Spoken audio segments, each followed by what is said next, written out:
Video की शुरुआत होती है कल्लू बाबा से। तो कल्लू बाबा और उसके बाद खेसारी लाल यादव की एंट्री होती है।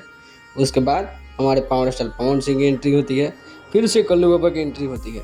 और ऐसे बतेरे वीडियो जो है इंटरनेट पर पड़े हुए हैं, जिस पे आप देख सकते हैं कि स्टेज पे जो है किस तरह से डिम्पल सिंह और बाकी जो उनका कोई एक्टर रहते हैं किस तरह से उनको पास में बुला के चुम्मा चाटी करते हैं। और जिस तरह का वीडियो जो है सोशल मीडिया पर वायरल होता है और जब लोग कमेंट करते हैं तो उस कमेंट से डिम्पल सिंह नाराज़ हो जाती है। तो ये पहले से ही सोचना चाहिए कि स्टेज पे जाके इस तरह का जो हरकत है ये नहीं करना चाहिए इतनी ज़्यादा पब्लिक के बीच में। बाकी जब ध्यान दिया होगा आपने कि पावर स्टार का जब वीडियो आता है उसमें मुंह पास में ले रख के फिर वापस फेर लेते हैं, डिम्पल सिंह ताकते रह जाती है।